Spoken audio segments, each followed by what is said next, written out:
C'est derrière les murs de la caserne Vérines, située place de la République à Paris, que travaillent, à l'abri des regards, les artisans de la garde républicaine.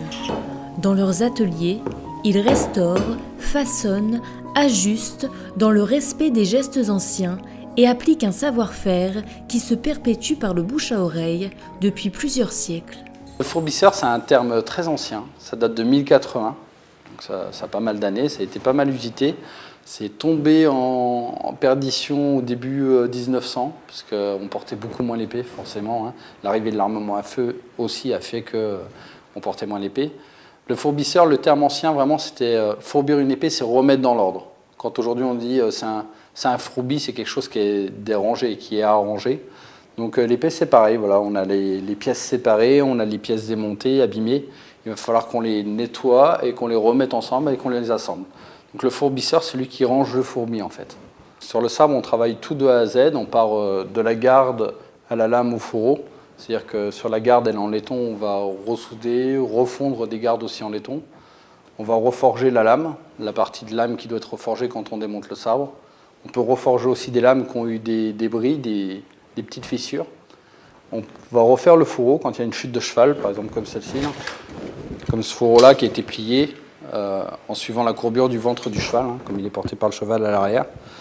Et là, on va le redresser entièrement avec des outils d'époque qui datent de 1822, de façon à le rendre dans son état d'origine. On va aussi faire les parties de la poignée, qui est en bois, en hêtre parce que c'est un matériau, le bois, très peu putrescible, c'est-à-dire que ça ne va pas moisir aux intempéries. Et sur cette poignée en hêtre, on va mettre de la ficelle pour faire les 20 spires réglementaires de cannelure.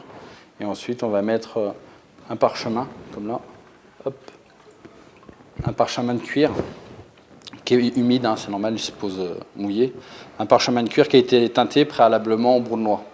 Donc on va même jusqu'à fabriquer notre propre brou de noix, de façon à ce qu'il prenne un petit peu mieux, qu'il n'y ait pas d'alcool dedans et qu'il ne déteigne pas sur les gants des cavaliers.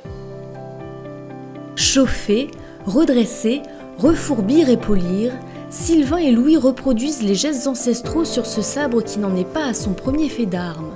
Des articles de journaux d'époque, glissés dans les poignets, ramènent nos deux fourbisseurs 100 ans en arrière.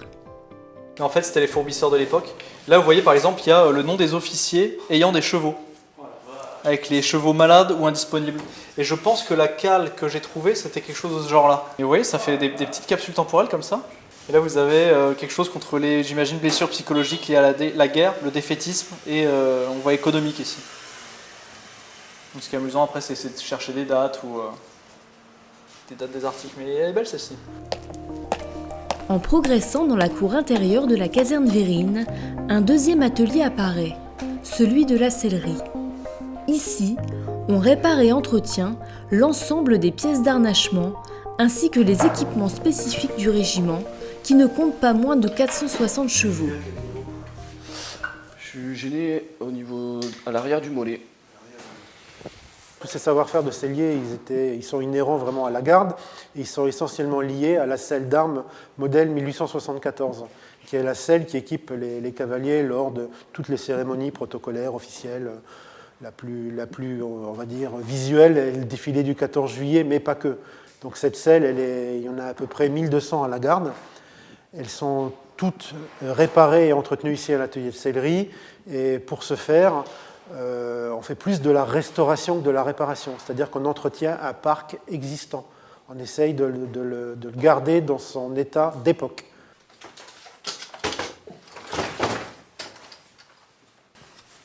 Dans l'atelier, vous avez une partie de tout ce qui est équipement de récupération, mais aussi l'essentiel de notre travail qui est la matière première, c'est-à-dire le cuir. Nous nous efforçons de prendre des cuirs dans des tanneries françaises, respectueuses de l'environnement, et on emploie justement ces cuirs dans une optique de responsabilité sociale des entreprises, c'est-à-dire que respectueuse de l'animal, respectueuse du processus de tannerie, et respectueuse de l'ouvrier qui va la mettre en œuvre, et au final respectueux du cheval qui va porter cet équipement. La pluralité des tâches, ainsi que des matières prises en main, constitue l'une des spécificités de l'atelier sellerie. C'est également en son sein que sont confectionnés les shakos, coiffent des services d'honneur des régiments d'infanterie de la garde républicaine. Ils sont le fruit de l'assemblage minutieux, à la main, de plusieurs matériaux nobles. Si aujourd'hui le carton bouilli a été remplacé par du PVC, l'habillage de ces coiffes de tradition fait toujours appel à la suédinée au drap, à la peau de chèvre et au laiton. C'est passionnant parce qu'on crée quelque chose. Quand je rentre le soir, je sais ce que j'ai fait de ma journée. J'ai pas fait que des réunions, j'ai fabriqué 6 shakos en taille 52 par exemple pour des fantassins qui vont intégrer la garde républicaine. J'ai fait des réparations de gilets pare-balles. J'ai réparé un tabouret de messe où les coutures et le sky avaient craqué. Donc c'est les travaux manuels au sens noble du terme. J'adore ça. On est utile, on sert les unités et on est vraiment le lien qui fait que chaque unité, que ce soit pour les cavaliers que pour les fantassins, on puisse que l'unité tourne. Et là, je vois, pour les shakos, on est 3 à l'atelier, à savoir les construire de A à Z. Donc c'est absolument un code savoir que je dois faire perdurer, transmettre intégralement, parce que un jour je partirai, et il faut que les unités puissent continuer de servir. La transmission, c'est la deuxième phase de la vie professionnelle. Avant, on est apprenti, on apprend. On est un profane qui est en errance, qui est en connaissance, en recherche de connaissances. Et après, on apprend une deuxième fois, parce que transmettre, on se dit, si l'autre ne réussit pas, c'est pas qu'il est nul, c'est peut-être que j'ai pas su lui donner la bonne clé ou le bon geste. C'est pour ça que quand je montre à mes camarades, je dis, tu te mets là, et certains disent, ouais, mais là, elle fait rien. Si, elle apprend le geste. Quand on fait une pâte à crêpes avec nos parents quand on est petit, on apprend deux fois, on apprend à pas faire de mots. Là, on apprend à pas faire de plis, on apprend à utiliser la colle, on apprend à utiliser la machine. Et apprendre, ça prend du temps.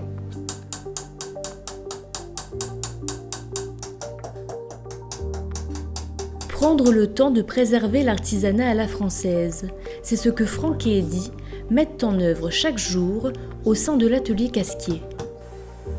C'est là qu'arrivent tous les casques endommagés. Cet élément de prestige, dont les modèles datent de 1876, a été créé au début de la Troisième République. La crinière qui le surplombe servait à l'époque à parer les coups de sabre. Elle demande un travail de longue haleine. Une rangée, ça me prend 1 heure. 4 rangées, ça fait 4 heures. Et avec les finitions, après je fais une petite tresse au centre, après je recolle encore une petite basane en cuir. 6 heures de travail au total pour une crinière. Et j'en fabrique à peu près minimum 40 par an, entre 40 et 50. Pour équiper tous les nouveaux personnels qui arrivent à la garde. Systématiquement, je leur mets une crinière neuve. Et ensuite, après, du renouvellement. Les crinières qui ont perdu du volume et de la longueur, il faut les changer. Ces casques, reconnaissables à leur longue crinière, seront portés le 14 juillet par le régiment de cavalerie. Et pour battre le pavé de la célèbre avenue des Champs-Élysées, les chevaux de la garde républicaine doivent eux aussi être chouchoutés.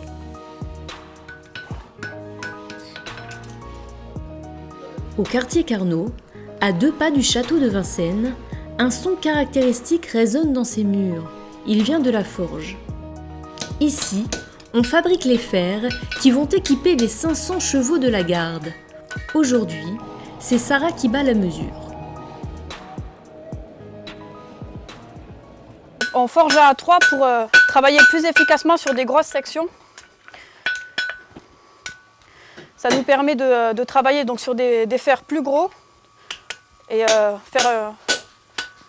on gagne en temps et en énergie parce que c'est plus facile à 3 que tout seul.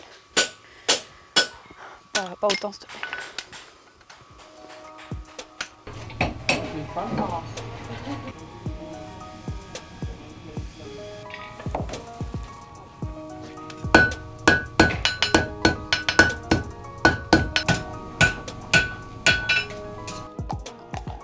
Une fois forgés, il ne reste plus qu'à ferrer les chevaux. Des chevaux dont il faut changer les fers régulièrement. Une quinzaine de maréchaux ferrants se relaient ainsi au chevet de leurs sabots. Tiens, petit tablier. Tu sais comment on fait, hein? T'as pas perdu la main? C'est bon. Bon, c'est pas celui qui se tient le mieux, mais il est gentil comme tout.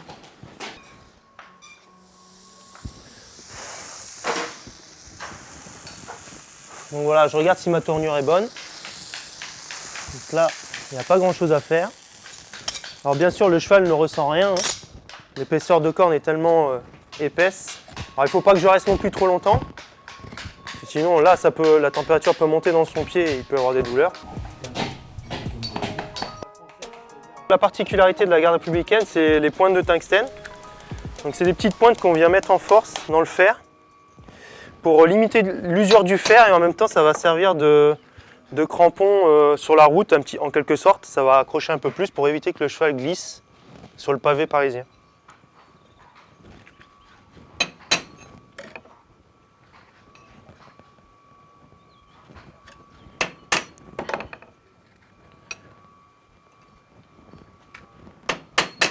Voilà, une fois les pointes de tungstène mises, je vais aller meuler le fer. En fait, je vais venir casser l'angle qu'il y a sur le fer. En fait, ça va être pour limiter le déferrage du cheval, c'est-à-dire que s'il vient se marcher dessus, ça va glisser et non accrocher. Et du coup, ça va permettre que le cheval ne se défère pas. Tout est fait pour que ça soit adapté à l'environnement du cheval. Et nous, en plus, ici, à la garde, on doit tenir compte que le cheval pratique des terrains de sol dur, quoi. Alors que des chevaux qui sont dans le civil sont plutôt des chevaux qui font du sol souple, c'est-à-dire en carrière ou dans les chemins. Donc on doit s'adapter vraiment à l'environnement du cheval sur Paris.